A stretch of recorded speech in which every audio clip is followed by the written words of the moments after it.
This is Joshua. He's hungry. Today, he's not eaten any food. Literally nothing. He's not just hungry, he's starving. In all reality, Joshua will die of hunger-related disease, maybe not today, but not that too long in the future. He'll join the other 11,000 children who die daily of hunger-related diseases.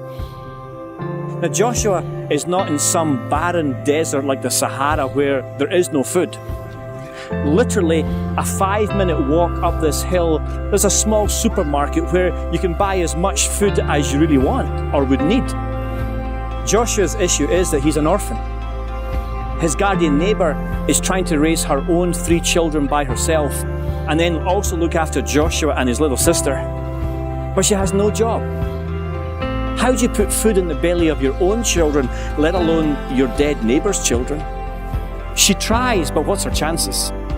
She's got no education, she's got no unemployment benefits, she's got no social security.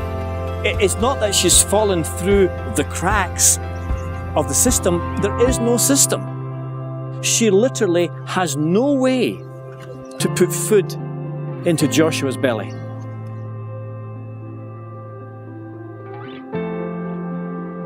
This is Joshua. He watched today as some lucky children went to school. He so wishes he could go to school, but it costs 50 cents to go to school here. And he hasn't got 50 cents. 50 cents. He's not alone. Most people in this slum, they live on $1 or $2 a day. How do you take the dollars that you earn and pay rent, buy some food, and still have 50 cents left over to pay for school fees? You just can't. He won't go to school ever. No education, no learning. He'll remain illiterate, not able to read or write. And Joshua will stay here and die in this slum. And along with maybe the other 60 million children in the next decade who live in the slums on our planet. Now, I know that the Bible has lots to tell us about the poor. In fact, there are over 2,000 verses in the Bible that tell us who seemingly read and follow the Bible that we should take the side of the poor and the oppressed. And we all know that if we follow Jesus, we're following someone who himself was poor. But theology is never done in a vacuum. You see, it's one thing to believe that God loves the poor.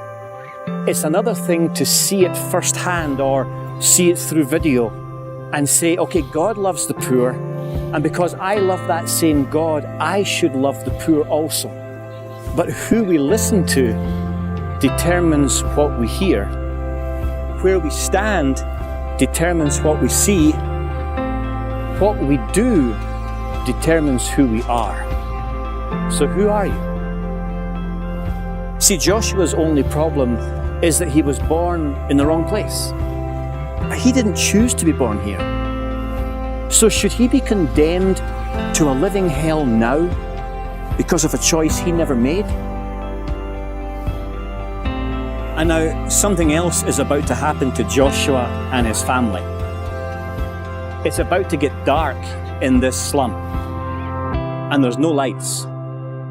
There's no police present. I mean, during the day, we see the chaos, we see the trash, we see the smell of sewage, we see people walking around, we see them barely surviving by their living. But at dark, we don't see what happens. 1 out of every 3 women in Huruma have been beaten or abused. Nearly 1 out of 2 10-year-old to 19-year-old girls, 45% of them, have been raped in this slum. Turn the sun off, and this slum and little Joshua live in fear of violence. And in the dark of night, no one knows what happens. No one's here filming it. It's hidden, but it's real. But this is Joshua. He's still here. He can't escape. And what did he do wrong? Nothing. Nothing. What we do determines who we are. Is there someone out there who's willing to walk the way of Jesus, to be his hands and his feet? Is there something or someone who can pierce the darkness and bring light into even the darkest place on earth?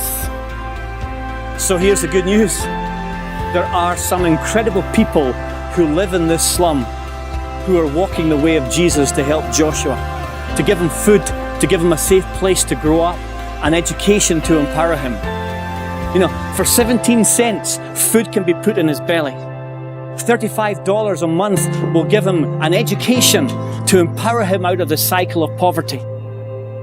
And the good news is, you can join this movement. You can be a part of helping this Joshua and many other Joshuas. Join the movement to kick extreme poverty off the face of the planet and live out the gospel of Jesus Christ in a most powerful, real way.